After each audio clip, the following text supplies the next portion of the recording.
First question, when you first met Edmundo, was it love at first sight? Love at first sight. I don't believe the word love has been abused, used, and abused. It's empty words. And then last night I heard Trump tell everybody, love ya, love ya, love you. So, but sight, yes. First time I saw her, there was a party and there was a dance.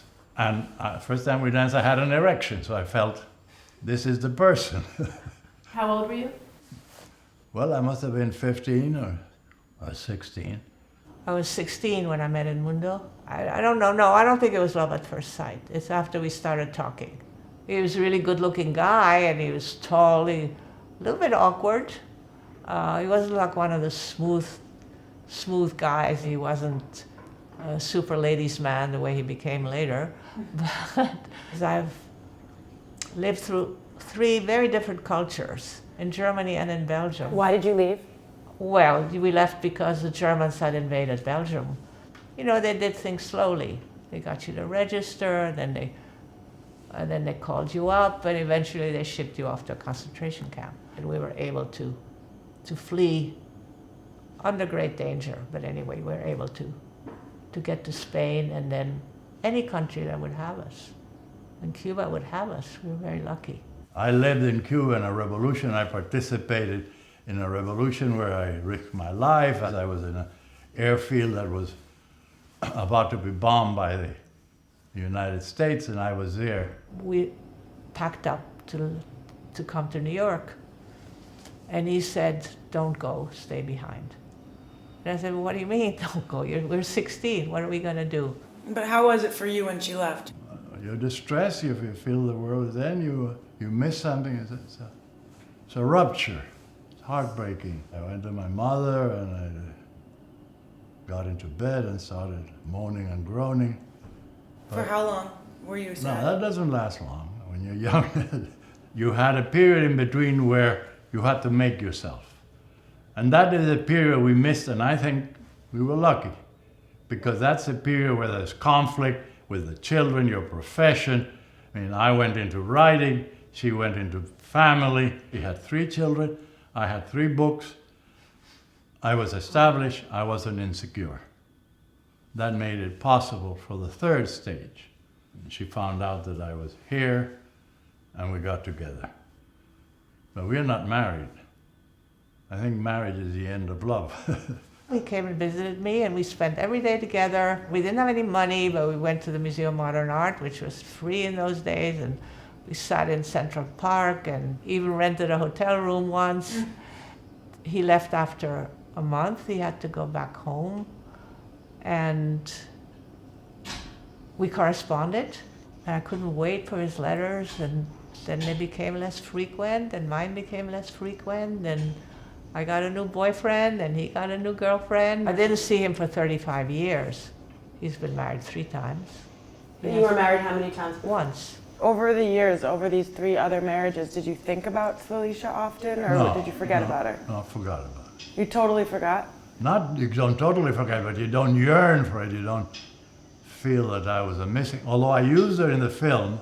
1968, I think it was, a film based on Edmundo's novel was screened in New York. Memories of Underdevelopment became world famous. There was a scene in the film, a flashback about us in New York. Suddenly I saw myself the way I had been when I was young, up on the screen. It was a very emotional scene, and it sort of brought everything back for me. She called me, she got my phone number in Northampton, and she called me. And then I told her, well, I want to see you right away. So I went to see her at East Hampton. We clicked again, and we got together. May I get up for a second and show you something? I was going through some old photographs, and I found a photograph of myself when I was 20. This picture in a long time, and I realized that this is how I looked at 20, and I'm wearing pretty much the same outfit, the same type of clothes. There. When I see her coming down the street, let's say a block away, Her silhouette is the same silhouette that I knew in the 40s. You saw age only as she got closer and closer. But life doesn't end at 50.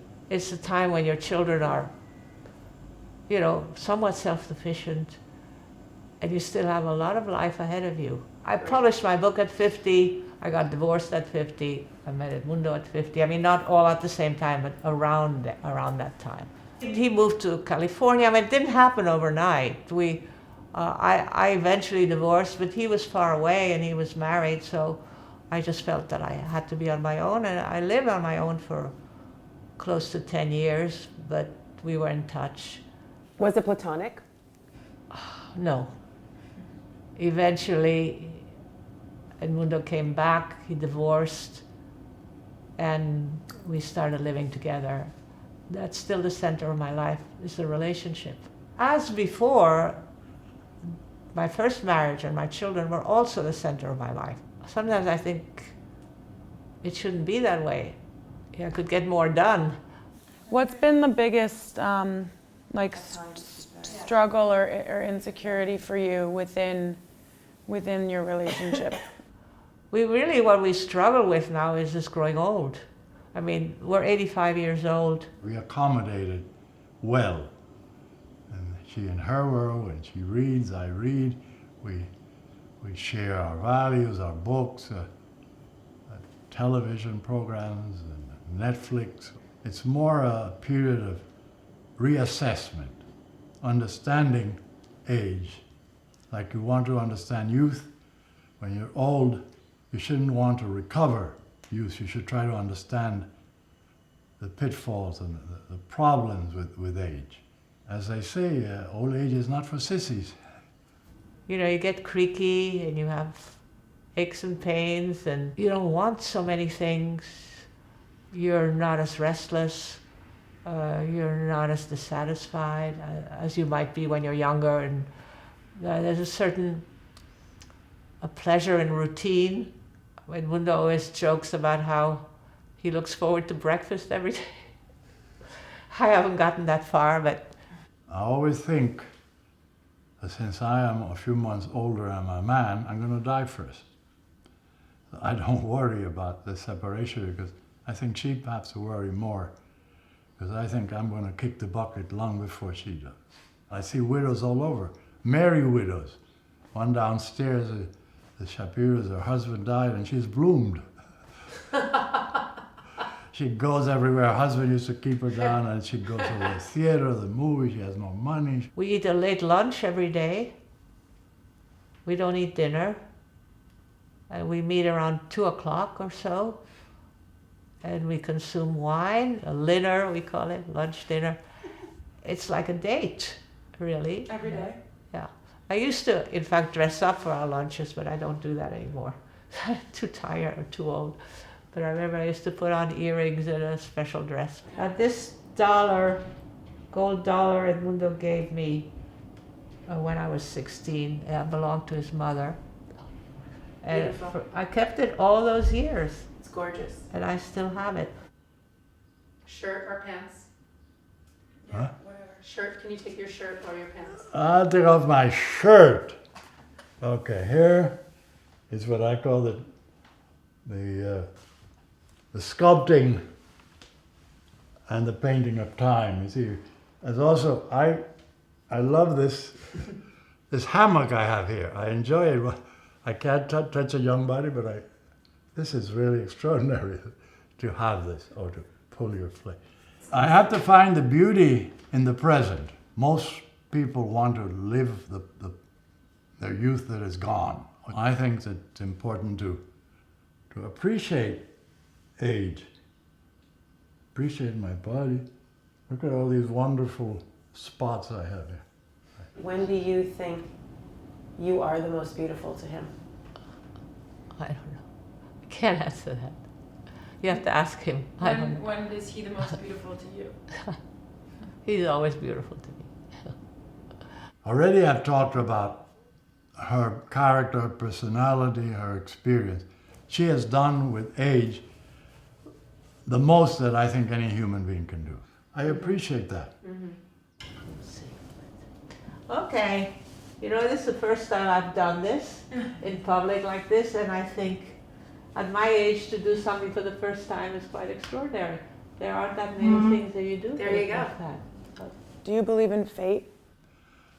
No, I don't believe in fate. I don't think there's any fate. Why? I haven't found it in myself. You think it's fate that the revolution failed and I had to come to the United States? I don't think that's fate. Why wouldn't it be fate that the revolution ended and that you ended up with her here? Why would that That be would fate? be my version of fate. I think it's accident. It's in the cards.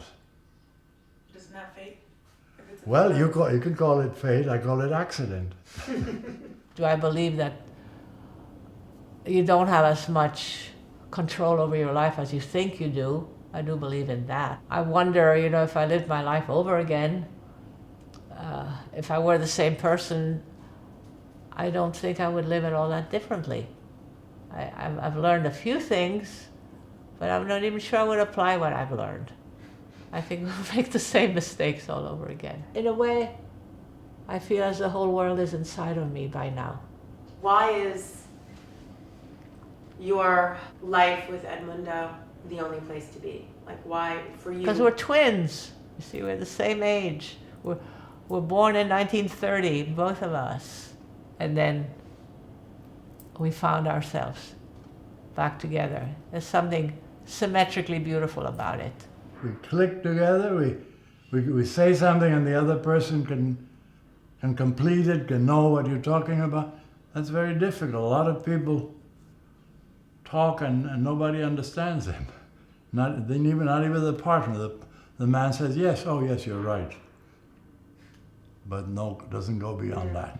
But I do think that even stating that there are differences is part of the understanding. Ooh, that was good. That was the perfect ending. Okay? Wait, no, pictures. Pictures. Pictures! Pictures. Do you want like a blanket for a second while No, I I don't. Thank you so much for watching our video and for being such an incredible supporter of Style Like You. We're Elisa and Lily, a mother and daughter on a mission to inspire acceptance by revealing what's underneath personal style. Through Radically Honest docu-style videos, we are leading the fashion and beauty industries towards self-love, diversity, and inclusion. Join our movement by following us on Instagram, subscribing to our YouTube channel, and buying our new book today.